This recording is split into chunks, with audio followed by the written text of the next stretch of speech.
அவருக்கு ஏற்க, கன்னடருக்கு தமிழிலிருந்து இந்த கன்னட மொழி வந்ததுங்கிறது ஏற்க அவங்களுக்கு மனசு இல்ல. அண்ணன் கமலஹாசன் பேசுனது சும்மா கதை இல்ல, வரலாற்றை சொல்றாரு. அது ஏற்றுக்கிறது எதிர்த்துக்கு, அதை பத்தி பிரச்சனை இல்லை. அவர் படத்தை நீ ஓட விட மாட்டேங்கிற. ஏன்? நான் உன்னுடைய KGF 1வது பகுதியை 2வது பகுதி இங்க சுதந்திரமா ஓட விட்டல, அதுக்கு பரிசு. இப்ப நீ தான் கிழிக்க முடியும், எங்களுக்கு கிழிக்க முடியாதா? நீ தான் தடுக்க முடியும், எங்களுக்கு தடுக்க முடியாதா? முடியும். ஆனா நாங்க செய்யல. ஏன்? தமிழனின் பேரன்பும் பெருந்தன்மையும் மாண்பும். படத்திலயா அவனோட பகையை காட்டுறது? படத்திலயா? படத்துல குடிக்கிற நீர்ல, இதுலயாமா? இதுல இல்லாம பகை எப்படி இருக்கு பாருங்க. உங்க படம் வராது, உங்க படம் ஓடாது. இப்போ தமிழில் இருந்து வந்தது கன்னடம் என்றதை ஏற்க முடியாத அவர்கள் தமிழை ஏற்கல, தமிழிலிருந்து வந்ததுங்கிறது ஏற்கல. ஒரு தலைவருக்கு தமிழையே ஏற்கல, தமிழையே சனியன் ஒழிக்கணும்ன்றல. தமிழை சனியனை ஒழிக்கணும்னு சொன்னவரை தமிழர் தலைவராகவும் தந்தையாகவும் கொண்டாடணும் ஒரு இனம், உலகத்திலே கேடுகட்ட மானங்கட்ட இனம் தமிழன் தான். அவங்க மொழியவே ஏற்க மாட்டேங்கிறான், அதுல இருந்து வந்ததுங்க ஏற்க மாட்டேங்க. அவரை நான் தலைவனா ஏற்கணுங்கிறத, இப்படி ஒரு உலகம், இப்படி ஒரு சமூகம் எங்கேயாவது இருந்திருக்க பாருங்க. இதுதான் சமஸ்கிருதம் கலந்து பேசி 1800 கன்னடம் பிறக்குது, 600 தெலுங்கு பிறக்குது, 1600 15ஆம் நூற்றாண்டுல மலையாளம்ங்கிற மொழி கிடையாது. தமிழில் இருந்து சமஸ்கிருதம் கலந்து எப்படி கலந்தோம்? வணக்கம், நமஸ்காரம், சோறு, சாதம், மகிழ்ச்சி, சந்தோஷம், அப்படி பிரிஞ்சிருச்சு. இப்படிதான் போச்சு. சாப்பிட்டீங்களா நீங்க? போஞ்சை சீரா மீறு, ஒரே வழி அளவுல தான் பேசிட்டு இருப்பான். இப்படி போயிடுச்சு. கடைசியா துளு, கன்னடமும் கலிதெலுங்கும் கவின் மலையாளமும் துளுவும் உதிரத்தில் உதித்தவேன் தமிழ் தாய் வாழ்த்துல பாட்டு இருக்குது. அதை ஆட்சியாளர்கள், அன்றைய ஆட்சியாளர்கள் ஆரியம் போல் வழக்கொழிந்தை தூக்கினார்கள். ஏனால் அந்த பிராமணர்கள் வாக்கு போயிருமோ. அது கன்னடமும் கடிதலங்கும் கவின் மலையாளமும் அதை சொன்ன அந்த மொழி பேசக்கூடிய மக்களின் வாக்கு போயிரும், அவங்க குறைவா நினைப்பாங்க. தமிழுக்கு அந்த பெருமையை கொடுக்க அன்றைய ஆட்சியாளர்களுக்கு இப்ப கூட கீழடி 2500 ஆண்டுக்கு முன்னாடி இருக்க தமிழனின் தொன்ம நாகரிகம் ஒரு தோராய கணக்கு தான் 2600 5000 ஆண்டா கூட இருக்கலாம். 2 ஏக்கர்ல தோண்டிட்டு இது திராவிட நாகரிகம் ஒரு கூட்டம், இது இந்திய நாகரிகம் என்ற ஒரு கூட்டம். 2500 ஆண்டுக்கு முன்னாடி இந்தியா ஏது? இந்த நிலப்பரப்பு ஏது? ஒன்னா இருந்ததா? இப்படி ஒரு பெயர்ல இருந்ததா? 2200 ஆண்டுக்கு முன்னாடி திராவிடம்ங்கிற சொல்லு ஏது? திராவிடம்ங்கிற ஒரு நாடு ஏது? இதெல்லாம் ஏது? இந்த கன்னடம் தெலுங்குலாம் ஏது? இது தமிழர்கள் நாகரிகம், தமிழனுடைய பண்பாடு, தமிழனின் அடையாளம், தொன்மம் என்று சொல்ல வாய் வரல. அதை விட்டு கொடுக்க முடியாது. தமிழனுக்கு அந்த பெருமையை கொடுத்துடக்கூடாது. அதான் இவங்களுக்கு இருக்கிற சிக்கல். எஸ்வி ரியல் எஸ்டேட் மற்றும் உங்கள் ப்ராப்பர்ட்டிஸ் வழங்கும் CMDA-வால் அங்கீகரிக்க பெற்ற அனைத்து வசதிகளுடன் கூடிய வீட்டு மனைகள் ரெடியில் மாதவரம், பொன்னேரி, மீஞ்சூர் பகுதிகளில் உடனே வாங்கிட இன்றே தொடர்பு கொள்வீர். தொடர்பு கொள்ள வேண்டிய தொலைபேசி எண் 9791175755. பாட்டு வெளியிட வேண்டும் என்று என்னுடைய தம்பி கௌதமன் எனக்கு அனுப்பியிருந்தார். அதை பாடல் காட்சியை பார்த்து இவ்வளவு சிறப்பாக நடன அமைப்புகள் வந்திருக்கிறதே, இது யாருன்னு அப்ப தெரியல, அதுல யாரு அது செஞ்சதுன்னு தெரியல. மேடைக்கு வந்தது என்னுடைய அன்பு தம்பிகள் இருவரை நாம் பார்த்த பிறகு, தினேஷ், ஸ்ரீதர் இருவரையும் பார்த்த பிறகு அதுக்கு காரணம் அவர்கள் இருவரும் தான் எனக்கு தெரிஞ்சது. அது தினேஷ் கூட நான் பணியாற்றி இருக்கிறேன். இளம் வயதிலேயே மிகச்சிறந்த திறமையை கொண்ட ஒரு நடன இயக்குனர். அதே போல தம்பி ஸ்ரீதர் அவர்கள். சண்டை காட்சி மிகச்சிறப்பாக வந்திருக்கிறது. படையாண்ட மாவீரன்ல அப்புறம் சண்டை இல்லாம எப்படி? தம்பி சில்வா அவர்களை நான் விண்ணூர்தி நிலையத்தில் சந்திச்சேன். அவர் எனக்கு ஒரு வியப்பு தான். சண்டை கலைஞர்கள் எல்லாம் ஏதோ முரட்டனமா இருப்பாங்க, அப்படிதான் எல்லாரும் நினைச்சிட்டு. அன்னைக்கு விண்ணூர்தி நிலையத்துல பார்த்த கையில ஒரு புத்தகத்தோட வந்துருந்தாப்ல. தம்பி என்ன அது நந்தனார் சரித்திரத்தை வச்சிருந்தாப்ல. அது அவர்கிட்ட சொன்னேன். இதுக்கு முன்னாடி நாங்க எங்க அப்பா மணிவண்ணன் வேலை செய்யும்போது சூப்பராயன் அவர்கள் அதுல நடன சண்டை இயக்குனரா இருப்பாங்க. நாங்க ரொம்ப அன்பா இருப்போம். எப்ப பார்த்தாலும் தோல் மேல கை வச்சுட்டு அந்த பயிற்சியை கொடுத்துட்டு வந்து சங்க இலக்கியங்கள் எல்லாம் சொல்லிட்டு இருப்பா. சிலப்பதிகாரம், மணிமேகலை, சிவசிந்தாமணி எல்லாத்தையும் பேசுவாங்க. இது எப்படி மாஸ்டர் அப்படின்னு பகலெல்லாம் அடிக்க வேண்டியது, இரவெல்லாம் படிக்க வேண்டியது. அவரை பார்த்தா இன்னைக்கு பேசுனா அவர் அளவுக்கு அந்த இலக்கியங்களை பேசுறதுக்கான ஒரு பெரிய பெரிய தமிழ் அறிஞர்களையே வியக்கிற அளவுக்கு பேசுவார். அதுக்கப்புறம் என் தம்பி கையில ஒரு சண்டை இயக்குனர் கையில புத்தகத்தை பார்த்தது எனக்கு ரொம்ப வியப்பா. செல்வாவை நான் ரொம்ப பாராட்டினேன். சரி, அது அப்படி சிறந்த கலைஞர்களால உருவாக்கப்பட்டிருக்குது. அதுல ஒளிப்பதிவு ரொம்ப நேர்த்தியா இருந்துச்சு. இப்ப என் தம்பிகிட்ட கேட்ட யாருன்னா கோவி ஜெகதீஸ்வரன் சொன்னார்ல, இசையமைப்பாளர் அவர் தான் இது விழாவின் நாயகன். அவரு தம்பி ஜி பிரகாஷ் இள வயதிலேயே 100 படங்களை தொட்ட ஒரு சாதனை. ஆமா, 100 படங்களை தொட்டாரு. அப்ப அது அசூரன் படம் படத்தை பார்க்கும்போது அதன் பின்னணி இசை மிகச்சிறப்பா செய்திருப்பார். அந்த காட்சிகள், அது அந்த சண்டை காட்சிகள் இதெல்லாம் நகரும் போது அந்த வயதுல இவ்வளவு ஆளுமையா அவர் செய்யறது ரொம்ப திறமை. அப்ப நானும் என் தம்பி மாதவனும் நடிச்ச ஒரு படம் இருக்குது. அது அந்த படத்துல அப்பதான் இவரை நேர்ல சந்திக்கிறேன். இசை இவர் தான், அந்த ஜி பிரகாஷ் தம்பி தான். அப்புறம் நாங்க ரொம்ப நெருக்கமானது காரணம் மொழி பற்று, இனப்பற்று, இனமான உணர்வு தான். ரொம்ப நெருக்கமா இருந்தோம். அப்புறம் அவரு பாடல்கள் எல்லாரும் செஞ்சிருவாங்க, பாடல்களை எல்லாரும் செஞ்சிருவாங்க. அந்த திரைக்கதை நகர்வுக்கு பின்னணி இசையை கொடுத்து அதை தூக்கி நிறுத்துறதுங்கிறது பேராற்றல். அது இந்த நிலத்துல நம்முடைய இசை இறைவன் அப்பா இளையராஜாவுக்கு இணையா இன்னும் எவனும் பிறக்கல. அதுக்கப்புறம் அந்த தலைமுறையில் தம்பி ஜி பிரகாஷ் ஒரு பெரிய கெட்டிக்காரர் என்பதை யாரும் மறுக்க முடியாது. அப்படி ஒரு சிறந்த படைப்பாளர்களால் உருவாக்கப்பட்டிருக்கு. இதுல பின்னணி இசை ஷாம் அவங்க செஞ்சிருக்காங்க. அவங்க ஏற்கனவே நான் சில படங்கள் பார்த்திருக்கேன். சிறப்பாக செய்யக்கூடிய ஆற்றல் பெற்ற கலைஞராக. இதுல என்னுடைய தம்பி கௌதமன் இங்கே படைப்பாளி என்பதை தாண்டி என்னுடைய பாசத்திற்குரிய தம்பி. ஏன்னா எங்க அப்பா வடைமலைக்கும் எங்க அம்மாவுக்கும் நான் மூத்த மகன். எனக்கு பின்னாடிதான் கௌதம், லெலின் எல்லாம். அந்த அடிப்படையில தான் நான் இதை நாளைக்கு வைக்க முடியாதா, எனக்கு நான் வெளியூர்ல இருக்கேனே, ரொம்ப வேலையா இருக்கேன். இல்ல நீங்க வரணும் இருக்கணும், அவ்வளவுதான் வச்சுட்டாப்ல. சரி, எடா பெரியது, எல்லா வேலையும் விட்டுட்டு அவசர அவசரமா வெளியூர் பிடிச்சு நான் எல்லாரும் வந்திருப்பாங்களே, கொஞ்சம் தாமதமாறமேன்னு ரொம்ப வருத்தமா இருந்தது. அதுக்கு உங்க எல்லாத்தையும் நான் என் வருத்தத்தை தெரிவிக்கிறேன். கொஞ்சம் வர நேரம் ஆயிடுச்சு. கௌதமன்ட்ட இங்கே பாராட்டி எல்லாரும் பேசுறது மாதிரி அவர் எந்த ஒரு வேலையும் ஈடுபாட்டோட செய்யக்கூடிய ஒரு தம்பி. அவரோட நான் மகிழ்ச்சி படம் நடிச்சேன், தம்பிக்காக தான் நடிச்சேன். அப்புறம் அங்க எங்க தயாரிப்பாளர் இருக்கிறாங்க மணிவண்ணன்.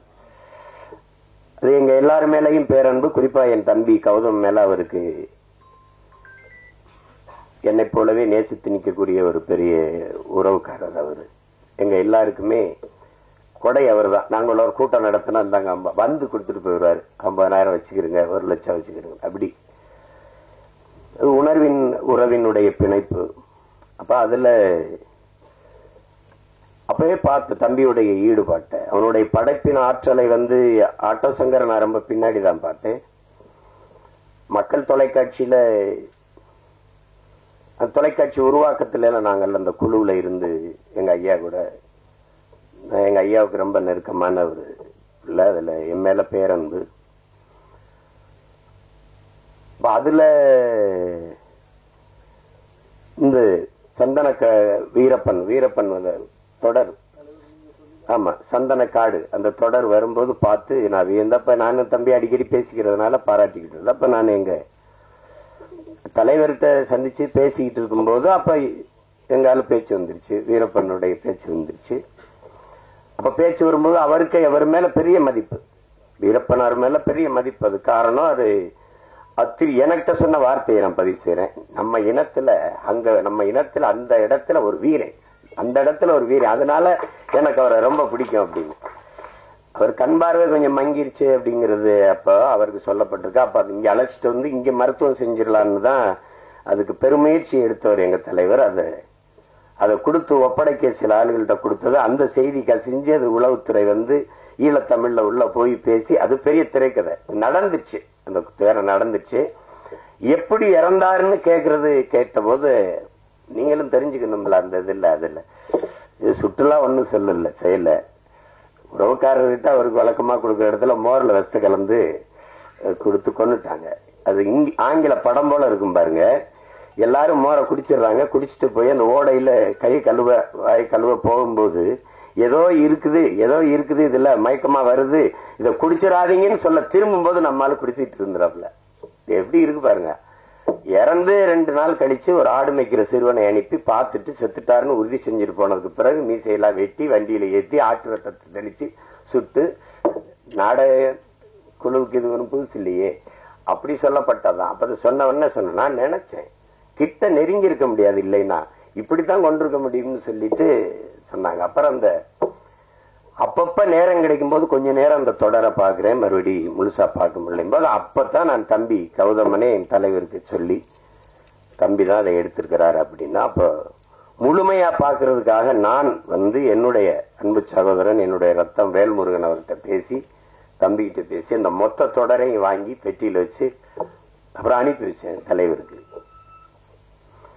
அதுல கௌதமன் எவ்வளவு பெரிய படைப்பாற்றல் கொண்ட ஒரு படைப்பாளி என்பது அது தெரியும்.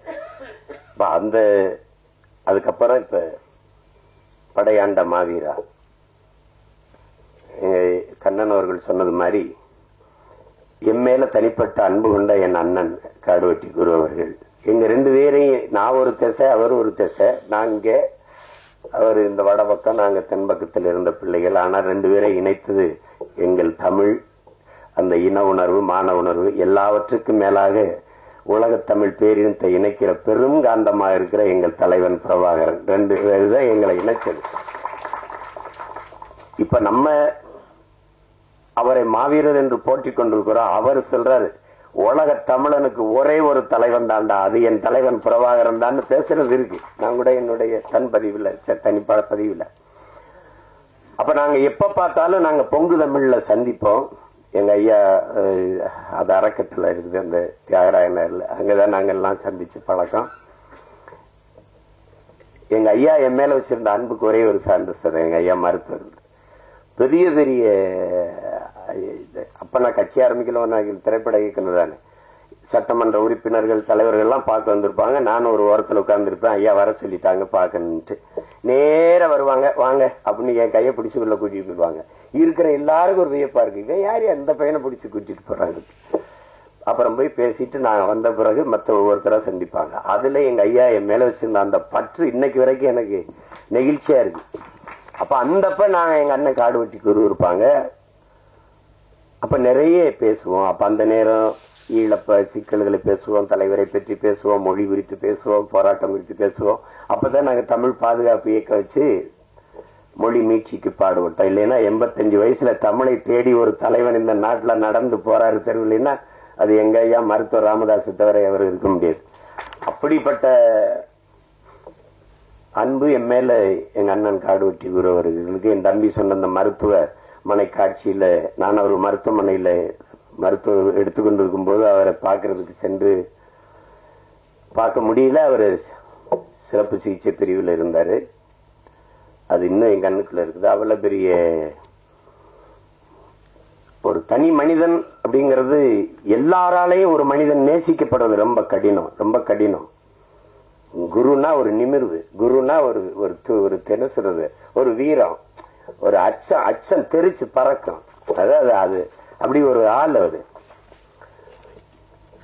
இயல்பான மனிதன், பெரிய இலக்கியம் அப்படி அப்படி பேசுறது அந்த மாதிரி பேசுறது இயல்பாதான் பேசுவார். ஆனா ஒவ்வொரு வார்த்தையிலையும் அந்த பாசம் இருக்கும், அன்பு இருக்கும். அப்படி ஒரு நெருக்கமான எங்க அண்ணன். அவர் வீட்டுல வரவேற்பு அறையில மாட்டப்பட்ட ஒரே படம் எங்கள் தலைவன் பிரபாகரன் படம் தான். அதை என் தம்பி அந்த படத்திலே பதிவு பண்ணிருக்கிறாப்ல. ஆனா தனிக்கு அதை விட்டுட்டது. தலைவர் படம் வர்றதுன்னா நாங்க சோறுட்டில ஓட்டாலே கிழிச்சு போட்டு போகுது. ஆனால் அதை விட்டுட்டது. அது என்னன்னு தெரியல. நான் கூட சொல்லுவேன், படத்தை பார்த்து எப்படி பயப்படல, அவர் படையை பார்த்து எப்படி அப்படின்னு. 3ஆம் உலகப் போர் இனிமே வருதுன்னாங்க. அதெல்லாம் இல்ல, நாங்க 3ஆம் உலகப் போரை செய்த இனத்தின் மக்கள். ஏன்னா ஒரு தலைவனை ஒரு இனத்தை அழிக்க உலகம் முழுமைக்கும் படையை திரட்டி வந்தது எங்களை 22 நாடுகள் சேர்ந்து பிரபாகரன் என்கிற ஒரு தலைவனின் படையை ஏத்து போரிட்டு இருக்கு. அப்படின்னா இது உலக போரா இல்லையாங்கிறத நீங்க தான் முடிவெடுத்துக்கணும். அப்படிப்பட்ட ஒரு அண்ணன் என்னுடைய காடுவெட்டி குரு அவர்கள். குருன்னா மானம், வீரம் எல்லாம் சேர்ந்துதான் அந்த ஒரு மகன் அவரு. அப்ப இங்க பேசியவர்கள்லாம் சொன்னாங்க பாருங்க, பணமா இனமானா இனத்தின் பக்கம் நிற்கக்கூடிய ஒரு வீரன், ஒரு தமிழன் அவரு. அப்ப அப்படித்தான் நீங்க மண்ணை காக்கிற போராட்டத்தில் எதற்காகவும் மண்ணை விட்டு கொடுக்காததான் மாவீரனா இருக்க முடியும். அதேதான் எங்கள் தலைவருக்கும். என் தாய் நிலத்தை இன்னொருத்தன் அடிமைப்படுத்தி ஆள அனுமதிப்பவன் எப்படி வீரனா இருக்க முடியும்? என் தாயின் மடியில் இன்னொருத்தன் தலை வைத்து படுக்க என்ன மகன் சம்மதிப்பான்? அந்த உணர்வின் எழுச்சிதான், அதுதான் புரட்சியாகவும் போராட்டமாகவும் வருகிறது.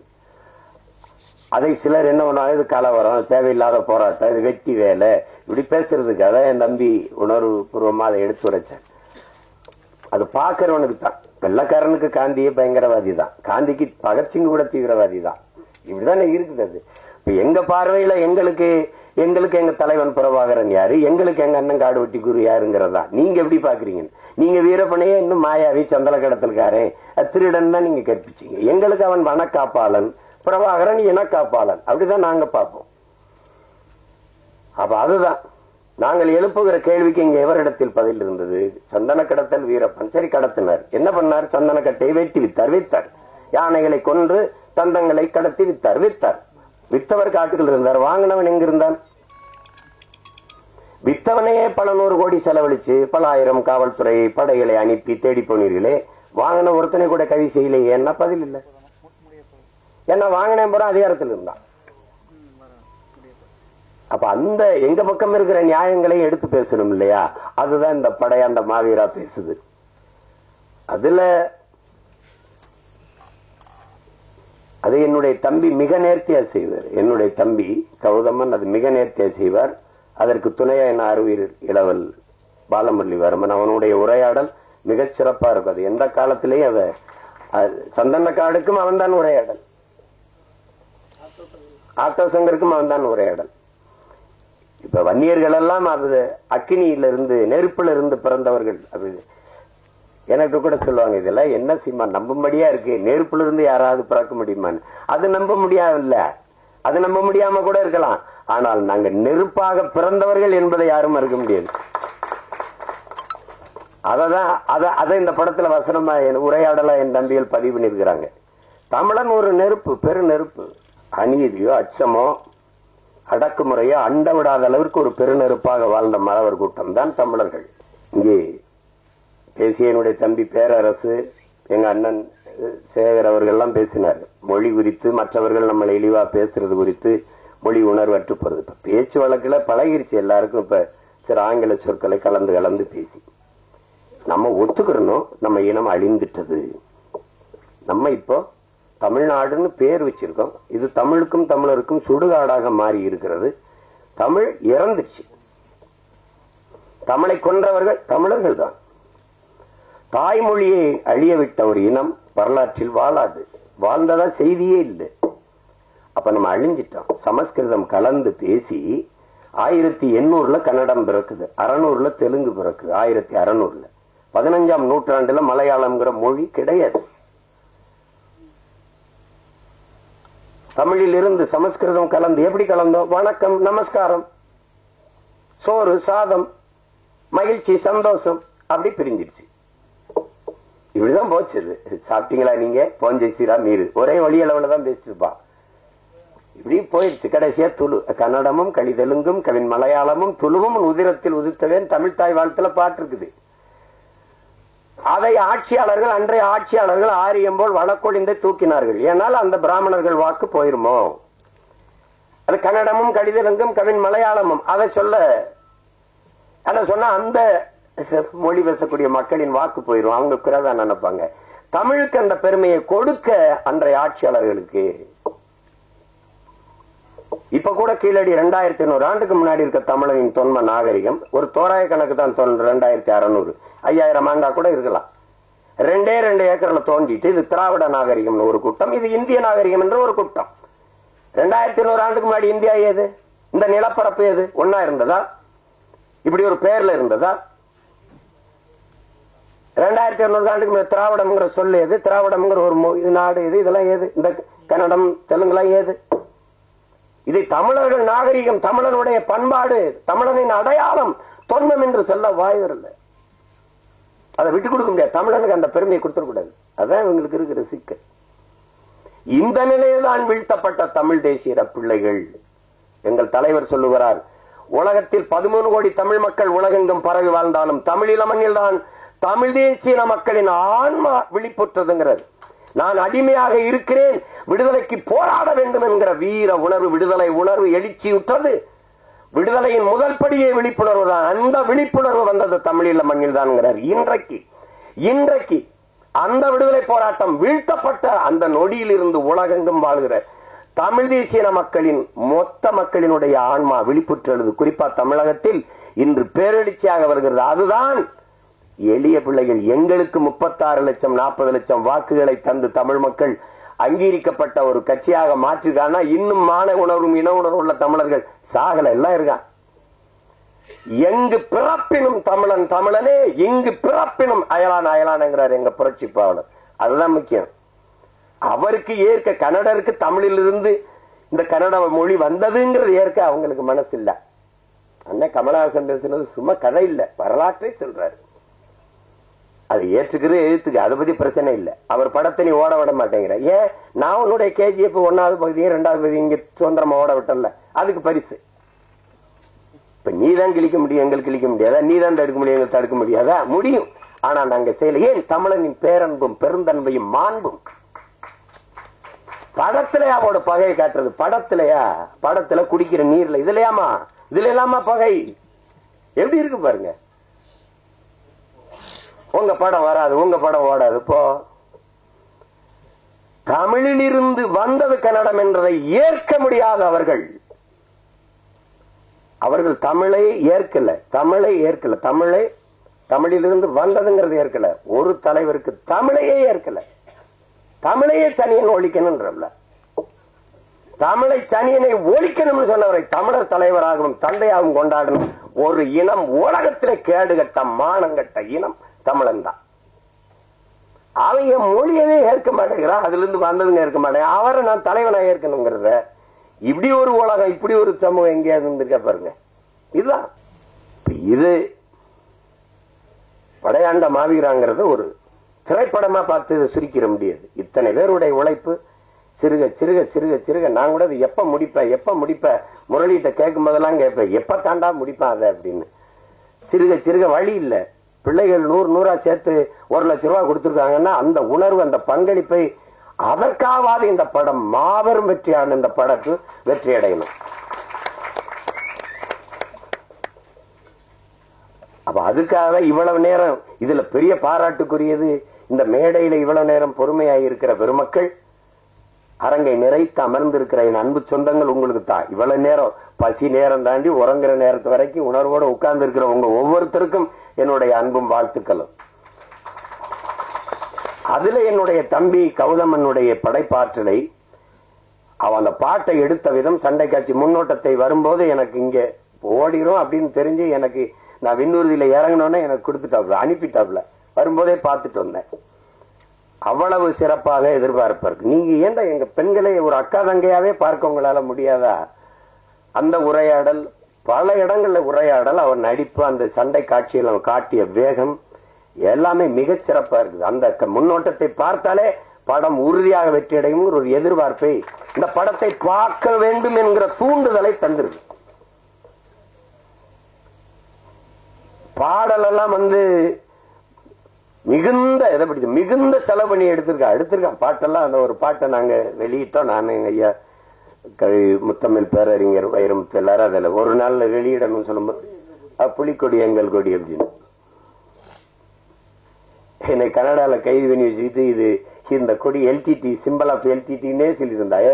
என் பரம்பரை கொடிடா இது, என் பாட்டை கரிகாலன்ல இருந்து அரசேந்திரன் இருந்து அருண்மொழி எல்லாரும் தூக்கி பிடிச்ச கொடி. 1 மணி நேரம் சண்டை, 2 பேருக்கு கைது சண்டை நடக்குது. அதுல அது புலிக்கொடி எங்கள் பரம்பரை கொடி. ஏன் எங்களுக்கு எங்க தலைவர் சொல்றாரு, அவரே சொல்றாரு, ஏன் புலிக்கொடியை நான் எடுத்தேன்? பாண்டியனுடைய மீன் எடுத்திருக்கலாம், சேரனுடைய வில்லம் எடுத்திருக்கலாம். அவர்கள் எல்லாம் அவரவர் எல்கைக்கு உட்பட்ட நிலப்பரப்பை ஆண்டார்கள். ஆனால் சோழ பெரும்பாட்டன் அருண்மொழி சோழன் மட்டும்தான் உலகத்தின் பல்வேறு நிலப்பரப்பை வென்று 3வது பெரிய வல்லரசை நிறுவினான். தமிழனுடைய கொடி பன்னியோ நாயோ பூனையோ கிடையாது. மீன் அப்படி பாய்ச்சல் இருக்கும், வில் அம்பு அப்படி பாய்ச்சல் இருக்கும், புலி பாய்ச்சல் இருக்கும். அப்படி அதை ஏன் புலியை வச்சான்? புலி ஏன் கொடியா இருக்கணும்? பசியோட கிடக்கும் புலி விரட்டி போய் வேட்டையை அடிக்கும். இறை அடிக்கும் போது வலது கை பக்கம் விழாமல் இடது கை பக்கம் விழுந்துச்சுன்னா வீரத்துக்கு இழுக்குன்னு சாப்பிடாம போயிடும். அந்த மானமுள்ள விலங்கு புலி. அதனால மான தமிழ் மறவன் கொடியில புலியை ஏந்தினான். அப்படிப்பட்ட அத புலிக்கொடி எங்கள் கொடின்னு வரி. ஒரு வரி 2 வரி இல்ல. நீ நதியில் குளித்த போதும், நீ குளித்தது போதும், இனி குருதியில் குளித்து வாடான்னு சொல்லி அந்த மாவீரா வாங்குற அந்த பாடல் வரிகளை அவரை தவிர வேற யாரும் எழுத முடியும் சொல்லுங்க? பொடி நடை போட்டது போதும் புலி நடை போட்டு வாங்கிறது. எரிமலை பொடிபட, எதிரிகள் அடிபட, கோழைகள் வழிவிட, ஏழைகள் வழிபட வா மாவீராங்கிறதெல்லாம் அவரை தவிர யாரும் எழுத முடியும்? வைரமுத்துங்கிறது நம்மளோட வாழ்ந்து கொண்டிருக்கிற ஒரு மகன், ஒரு மனிதர். அப்படிதான் நம்ம பாக்குறோம். ஒரு திரைப்படத்துக்கு பாட்டு எழுதுற ஒரு பாடலாசிரியர் போல பாக்குறோம். உலகத்துல ஒரு கவிஞனால், ஒரு பாவலனால், ஒரு புலவனால் புவி வெப்பமாகுவதை பாடுவதற்கு இந்த பூமியில் ஒரு புலவனும் கிடையாது. எங்கள் வைரமுத்தை விட்டா ஒருத்தன் கிடையாது. மரம்னா என்ன என்று பாடுவதற்கு இந்த மண்ணில் இன்னும் எவனும் பிறக்கல. எங்கள் வைரமுத்தை விட்டா எல்லாரும் ஒண்ணு பாப்பீங்க, அவனு பாப்பான். மரம் பூமியின் ஆச்சரிய குறி. இப்படி யாரும் பார்த்திருக்க மாட்டாங்க, இது இப்படி யாரும் பார்த்திருக்க மாட்டாங்க. மரம் இல்லை என்றால் மழைக்கு யார் மனு அனுப்புவது? மழைக்காக யார் மனு போடுவது? மரம் இல்லை என்றால் காற்றை யார் சலவை செய்வது? யாரு கேட்பா? மரம் இல்லை என்றால் என்ன இருக்கிறது? மரம் மனிதனின் மூச்சு காற்று. இதுல என்ன பாருங்க, மரம் எல்லா உயிரினங்களும் மூச்சு காற்றை நற்காற்று சுவாசித்து கெட்ட காற்றை வெளியிடும். ஆனால் மரங்கள் கெட்ட காற்றை சுவாசித்து நற்காற்றை வெளியிடும். அதனாலதான் நம்ம எல்லாம் உயிர் வாழ முடிகிறது. அப்ப மரம் மண்ணின் வரம், வளர்ப்பதே மனித அறம் என்று பாடிய ஒரு கவி நம்மோடு இருக்கிறார் என்றால் அது நம்முடைய முத்தமிழ் பேரறிஞர் ஐயா வைரமுத்தவர்கள் தான். பாரதி மகா கவிஞன். ஏன் கவிஞனுக்கு மகா கவிஞனுக்கு என்ன? காலம் உருவாக்கியவன் கவிஞன், காலத்தை உருவாக்கியவன் மகா கவிஞன். அது பாரதி, நம் பாட்டன் பாரதி. எங்காலும் மகா கவிதை தந்தவன். 3ஆம் உலகப் போருங்கிற புத்தகத்தை நீங்க படிங்க. நீங்க அவர் எழுதின கருவாச்சி காவியம், கள்ளிக்காட்டு வியாசம் 3ஆம் உலகப் போர் ஆங்கிலத்தில் வந்திருந்தால் உலகத்தில் எந்த எழுத்தாளன் அவருக்கு இணையான இருக்க முடியாது. உலகம் கொண்டாடி இருந்திருக்கும். அவன் கெடுவாய்ப்பா நம்ம இனத்துல பிறந்துட்டா, வடுகப்பட்டியில தேதியில தமிழ்ல எழுதிட்டாங்க. அதெல்லாம் அது யாரும் மதிக்கிறது இல்ல. அவர் இருக்கிற இடம் வேற, நான் இருக்கிற இடம் வேற. அதை நாங்க 2 பேருமே பேசி முடிவு பண்ணிட்டோம். நம்ம ஒரே இலக்கை நோக்கி பாய்கிற இருவரும் நதிகள். அது வேற, இது வேற. புரிதுன்னு நினைக்கிறேன். அதுல போய் நம்ம பேசிக்கிற வேண்டியது இல்ல. ஆனால் ஒரு பாவலனால் நீங்க நினைச்சு பாருங்க, இந்த உலகத்துல ஒரு கவிஞனால் அரசியல் பேச முடியுமா? புவியியல் பேச முடியுமா? பொருளாதாரம் பாட முடியுமா? வரலாறை பாட முடியுமா? இலக்கியம் பாடுவார்கள். மருத்துவத்தை பாட முடியுமா? மருத்துவத்தை பாடியுமா? எங்கேயாவது கேட்பார், தொப்பை முயலோ தொப்பை கிளியோ உண்டா? அப்படி அவரை மாறி நீங்க எல்லாவற்றையும் குறித்து பாட முடியும், எழுத முடியும், பேச முடியும் என்றால் உலகத்தில் ஒரே கவியால் தான் முடியும். அது நம்முடைய முத்தமிழ் பேரறிஞர் ஐயா வைரமுத்தால தான் முடியும். அவரோடு நீங்கள் பொருளாதாரம் பேசலாம், இலக்கியம் பேசலாம், மருத்துவம் பேசலாம், வரலாறு பேசலாம், அறிவியல் பேசலாம், புவியியல் பேசலாம், உளவாண்மை பேசலாம், எதை பற்றியும் பேசலாம். அப்படி ஒரு கவிஞன் இந்த நிலத்தில் இனி வருவது அரிதினும் அரிது. உயிரை பிரிவது மட்டும் சாவில்ல, ஊரை பிரிவதும் சாவுதாண்டான்னு எழுதியிருக்காப்ல. பாருங்க,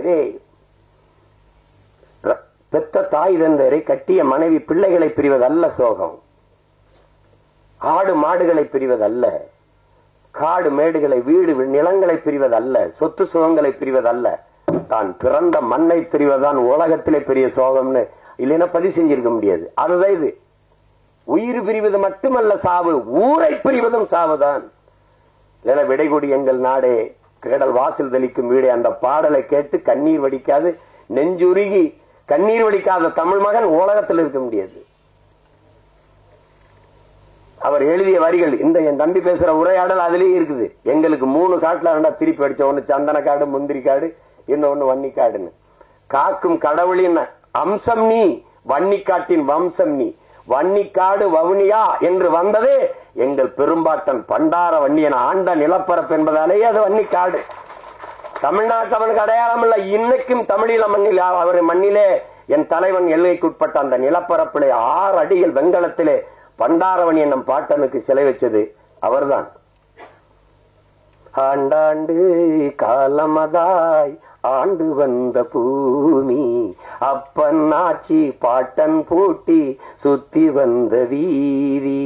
இந்த பாட்டுல ஒரு வரி வரும், என் இனமே என் சனமே இன்னும் என்ன மயக்கமா, எதிரிகளை எல்லையை விட்டு விரட்டிடமே தயக்கமா, பண்டார வன்னியனின் வாரிசில்லையா, எதிரி துண்டாட நெஞ்சினிலே வீரமில்லையா, ஆண்டாண்டு காலமதாய்.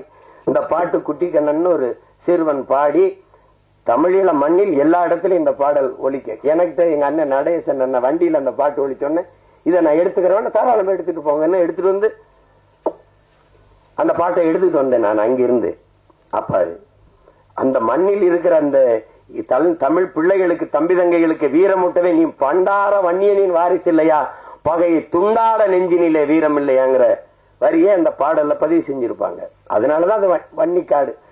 அதான் இதுல எழுதியிருக்காரு பாருங்க. நாங்க 2 பேரும், அம்மா இறந்துட்டாங்க, அந்த துயரத்தை பகிர்ந்து கொள்ள ஐயா வீட்டுல போய் இருக்கும்போது இந்த படையாண்ட மாவீரா பாடலை நான் தம்பி அனுப்பியிருந்தான், படிச்சு பார்த்தேன்.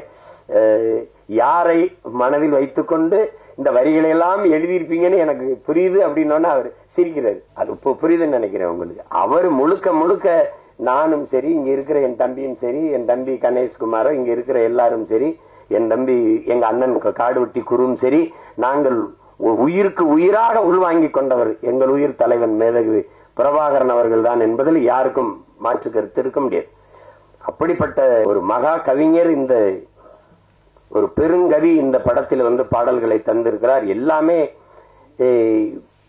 வெற்று வரிகளை இசை சந்தத்திற்கு எழுதி நிரப்புற வரிகள் அல்ல, உணர்வு சூடற்று இருக்கிற தமிழ் இன பிள்ளைகளை உசிப்பி விடுகிற வரிகளால் எல்லாம். அது திரையில அந்த பாடல் பதிவுகளோட காட்சி வடிவத்தோட வரும்போது என் தம்பி சொல்ற மாதிரி ஒரு நெகிழ்ச்சி, ஒரு உணர்வு பெருக்கம் இருக்கத்தான் செய்யும். அது அப்படிப்பட்ட ஒரு படைப்பாக படையாண்ட மாவீரா வருது. இதுல என்ன, எங்க ஐயா நீதியரசர் கலையரசு அவர்கள் சொன்னாங்க, நாங்க குறைவா தானே பேசுவோம், எல்லா நீதிபதிகளுக்கும் பேச வராது, நாங்க பேசுறது தானே கேட்போம்ட்டு. இதுல ஒரு பெரிய இது பேசுறது பிரச்சனை இல்லைங்க ஐயா, அது கடைசியா பேசுறது ரொம்ப கடினம். அது எல்லாரும் நேரம் காலம் இதெல்லாம் இருக்குது, அதெல்லாம் அதையும் மீறி நமக்கு இவ்வளவு நேரம் காத்திருந்தாங்கன்னா இந்த என் அண்ணன் மாவீரன் குருவர்கள் மீது என் மக்கள் வைத்திருக்கிற அன்பையும் பாசத்தையும் காட்டுது. அந்த படை வீரன்கிற படைப்பு அதை செய்திருக்கிற என் தம்பி கௌதமன் மேல வச்சிருக்க அன்பையும் பாசத்தையும் காட்டுது. நான் வந்தது என் அண்ணன் காடுவெட்டி குருக்காகவும் என் தம்பி கௌதமனுக்காகவும் தான். இப்ப நான் வந்ததுல பெருமை அடைகிறேன். இந்த படைப்பை படைக்க இவ்வளவு பேர் என் உரம் பிறந்தார்கள். உமாதேவன்ல இருந்து தம்பி கிருஷ்ணமூர்த்தி, ஐயா சரவணராஜன் எல்லாரும் சேர்ந்து இவ்வளவு பேர் நின்று இருக்கும் போது அதுல நம்ம இன்னும் எவ்வளவு நேரம் வேணாலும் நின்று அதுக்காக இருக்கலாம். அதுல நமக்கு பெருமையும் மகிழ்ச்சியும் தான். என் தம்பிக்கு இந்த படைப்பை படைக்க தோல் நின்றவங்க எல்லோருக்கும் என்னுடைய பேரன்பும் பெரும் நன்றியும், குறிப்பா தம்பி குரலமுதன் எல்லோருக்கும். அதுல அவன் கஷ்டப்பட்டு எடுத்தாலும் சிறந்த கலைஞர்களை கூட வச்சுக்கிட்டான். தம்பி சில்வா, என் தம்பி தினேஷ், ஸ்ரீதர் போன்ற தம்பிகளை எல்லாம் கூட வச்சுக்கிட்டு நல்ல படத்தொகுப்பு இருக்குது, சிறந்த படத்தொகுப்பு. ஒளிப்பதிவாளர் மிக அருமையா பதிவு பண்ணியிருக்கார் அந்த முந்திர காடுகளை, அந்த இடத்தையெல்லாம். படம் மாபெரும் வெற்றி அடையணும். அது என்னன்னா, எப்பவாவது உங்களுக்கு தெரியும், தமிழர்களினுடைய அடையாளங்கள்லாம் மறைக்கப்படுது, தமிழருடைய எங்களுக்கென்று யாரும் இல்லாதது போல காட்டப்படுது. எங்களுக்கு என்று பெண்ணிய உரிமையா? அதை பேச தமிழனுக்கு எவனும் இல்லை. பெண்கள் இல்லைன்னா எப்படி? பெண்ணை காப்பிய நாயகியா வைத்து பாடிய ஒரு இனத்தில் பெண்ணை போற்றாம என்ன செஞ்சிருப்போம்? 100க்கும் மேற்பட்ட பெண்பார் புலவர்கள் இருந்திருக்கிறார்கள். அவர்கள் எல்லாம் கல்வியறிவு பெற்று பாடாம எப்படி வந்தாங்க? எப்படி வந்தாங்க? தமிழ் குடும்பங்கள்ல 90 விழுக்காடு எல்லாருக்கும் குலதெய்வங்கள் பெண்களா இருக்கிறாங்க. எனக்கு வீரமாகாளி என்னுடைய குலதெய்வம். எல்லாருக்குமே இங்க பெரும்பாலும் 1-2 பேருக்கு தான் பேச்சு முத்தா ஐயனார் கற்பனை இருக்கும். எல்லாருக்குமே பெண்கள் தான். பெண்களை குல தெய்வங்களாக வச்சு போட்டுக்கிற குடும்பத்தை நாங்க பெண்களை அடிமைப்படுத்தணும். நாங்க தான் அது பண்ணோம் அப்படின்னு.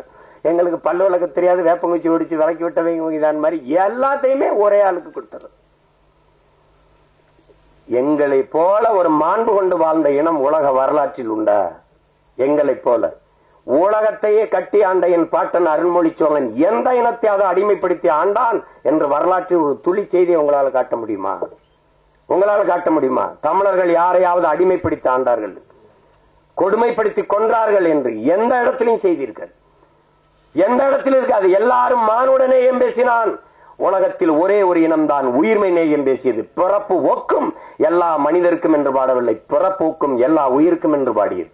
பகுத்துண்டு பல் உறவுகள் என்று பாடவில்லை, பகுத்துண்டு பல் உயிர்கள் என்று பாடியது. எல்லாரும் என்ன பேசியிருந்தா? யாதும் ஊரே யாவரும் கேளீர், எல்லோரும் நம் உறவினர்கள் என்று பாடியவன் தமிழன் தான். உலகம் தழுவி நேசித்து நின்ற ஒரே இனம் தமிழன் தான். ஆனால் எங்களைத்தான் இன வெறியர்கள், மொழி வெறியர்கள், தேச துரோகிகள் எல்லாம் சொல்வார்கள். காவிரி நதிநீர் அவருக்கு, முல்லை பேரியாற்று நதிநீர் அவருக்கு, அவரவர் நிலத்தின் வளம் நீர்வளம் அவருக்கே என்றால் என் நிலத்தின் வளம் எனக்கே என்று நான் நின்றால் நாடு என்னாகும்? இறையாண்மை என்னாகும்? ஒருமைப்பாடு என்னாகும்? என்னுடைய நிலத்தில் இருந்து வரும் நெய்வேலி பழுப்பு நிலக்கரி மின்சாரம் எனக்கே என்று நான் நின்றால் என்னாகும்? என்னுடைய நிலத்தில் எடுக்கப்படுகிற மீத்தேன் ஈத்தேன் ஹைட்ரோ கார்பன் எனக்கே என்றால் அணுவுல என் நிலத்தில் மின்சாரம் எல்லாருக்கும், வெடித்து செத்தால் சாவு தமிழனுக்கு. அப்படி அவரவர் வளம் அவரவருக்கே என்றால் தமிழனுடைய வளம் தமிழனுக்கு நின்றால்